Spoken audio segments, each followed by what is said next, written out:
Hello.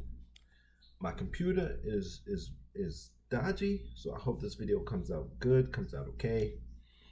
I dropped my bag and it had the computer in it, and I didn't remember that I had it.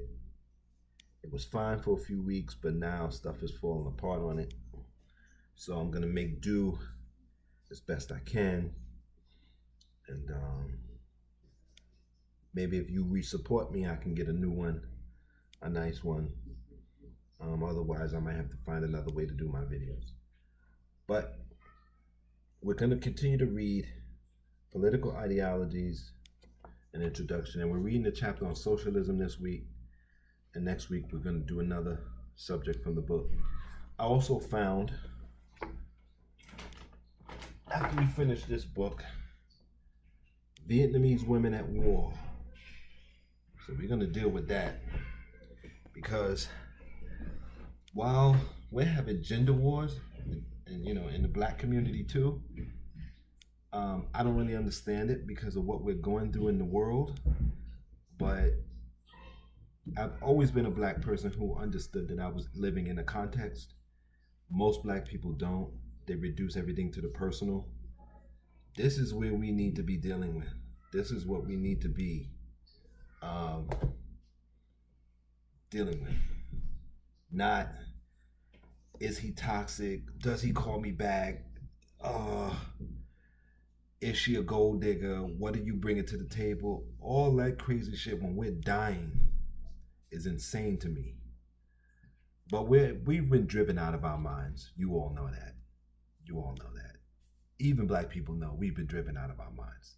A typical black person would tell you, yeah, I'm crazy. It's because this society and the systems in it have driven us out of our mind. But let's get to class politics. Socialists have traditionally viewed social class as the deepest and most politically significant of social divisions. Socialist class politics have been expressed in two ways, however. In the first, social class is an analytical tool. In pre-socialist societies, at least, socialists have believed that human beings tend to think and act together with others with whom they share a common economic position of interest. Or in other words, social classes rather than individuals are the principal actors in history, and therefore provide the key to understanding social and political change. This is demonstrated most clearly in the Marxist belief that historical change is the product of class conflict.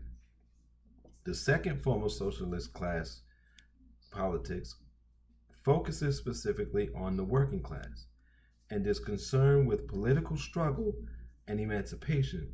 Socialism has often been viewed as an expression of the interests of the working class, and the working class has been seen as the vehicle through which socialism will be achieved.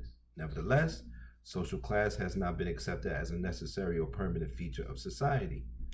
Socialist societies have either been seen as classless or as societies in which class inequalities have been substantially reduced. In emancipating itself from capitalism, exploitation, the working class thus also emancipates itself from its own class identity, becoming in the process fully developed human beings. This has been the issue with us. In 2020, we were supposed to do a great reset. We were supposed to all get stimulus. We were all supposed to move to this new world order whereby we all can create, we all use technology, and we all work through technology, but we all get the stimulus to give us a floor. There are a lot of people in the United States who have jobs that don't produce anything. Matter of fact, I think they said 40% of the workers were non-essential. So during 2020 in the lockout, the city and the society was still, people didn't pay this any attention. The society was still working. With all those people staying home, which meant if you worked from home, fine, you were still needed. But if you weren't working and you were at home and you were getting a stimulus, your job is what Graeber would call a bullshit job. Unproductive, unnecessary. And I think people's emotions are so tied up, their self-worth is so tied up with having a job, even if it's a bullshit job, that they yearn for that back. They didn't know how to be human beings again. Well, you talk about three generations. So you're talking about 50 years of us just being thought of as workers. That's all we think about. When I get a job, when I get a job. From the time we're children, when I get a job, it's not what do you want to contribute to the society, or what do you want to do, or what do you want to make, or even what are your skills, what are your talents. Let's build on that. So I don't know what's going to happen in society, because part of it is going with the Great Reset, and a lot of people are just being left behind and literally dying. Socialists have nevertheless been divided about the nature and importance of social class. In the Marxist tradition, class is linked to economic power as defined by the individual's relationship to the means of production. From this perspective, class divisions are divisions between capital and labor, that is, between the owners of productive wealth, the bourgeoisie, and those who live on the sale of their labor power, the proletariat. The Marxist two-class model is characterized by irreconcilable conflict between the bourgeoisie and the proletariat, leading inevitably to the overthrow of capitalism through a proletariat revolution. Social democrats, on the other hand, have tended to define social class in terms of income and status difference between white-collar and non-manual workers, the middle class, and blue-collar or manual workers, the working class.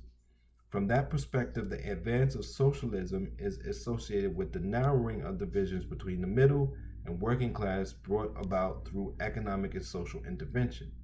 Social democrats have therefore believed in social amelioration and class harmony rather than social polarization and class war. We have to reorganize our society, or the natural world is going to do it for us. And what they're talking about middle class is usually like professional people, but automation, and people are all going crazy about AI. AI is out there, even though it's happening, fine. Automation is the thing, and we've always had automation. There's no reason to have a cashier in any store. It's no reason when you have self-checkout. You can have a person watching over the self-checkout cashiers, but there's no reason to have individual cashiers at the registers. That should have been gone 10 years ago. Yet we have it. And they force you to wait in long lines, some stores, to go to that cashier when they could just automate all the registers and get us in and out quicker. That's part of the Great Reset. 90% of the cashiers should be let go. So a lot of retail, a lot of service industry, you don't need. Things have been automated. You may not even need restaurants. I mean, some people like to go outside and eat, sure. But do you want to sit in a restaurant and then sometimes you could just go get your food and have it? You could have your food delivered to you. You like the chef and you want to sit with someone.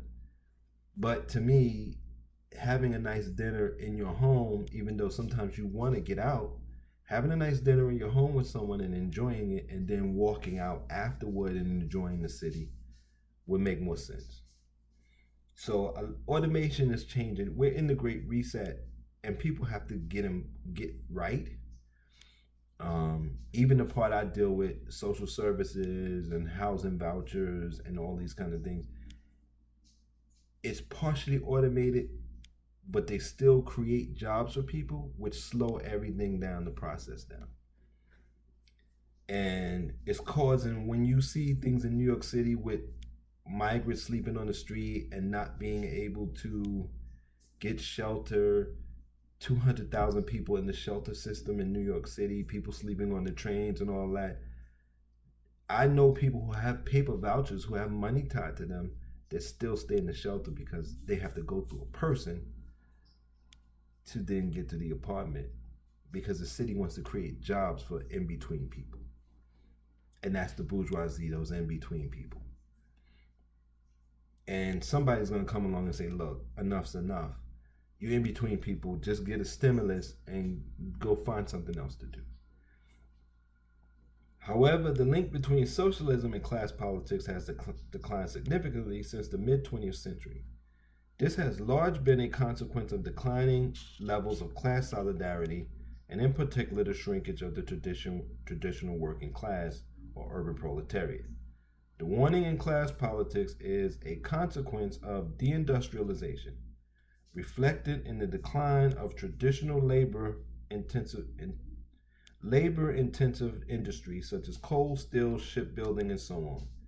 Not only this forced traditional socialist parties to revise their policies in order to appeal to middle-class voters, but it also encouraged them to define their radicalism less in terms of class emancipation and more in relation to issues such as gender equality, ecological sustainability, or peace and international development. Ecological sustainability.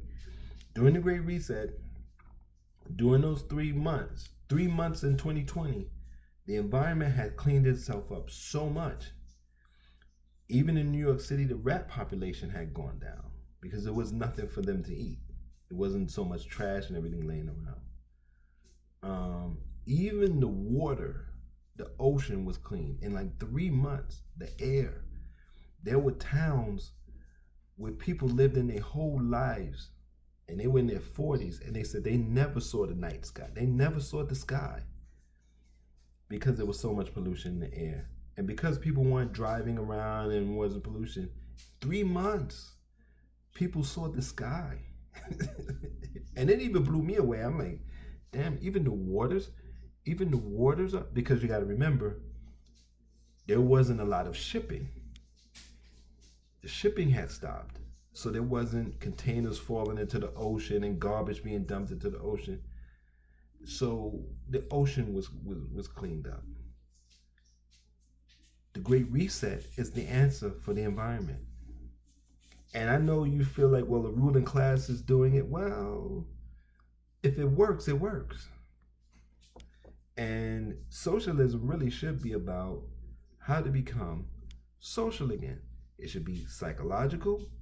How do we function as groups? How do we function as human beings? How do we behave, and how do we, how do we exist together on this planet? That's what it should be about. And the economic piece is going to come with that because we're at the end of the economic piece anyway. Money is fiat.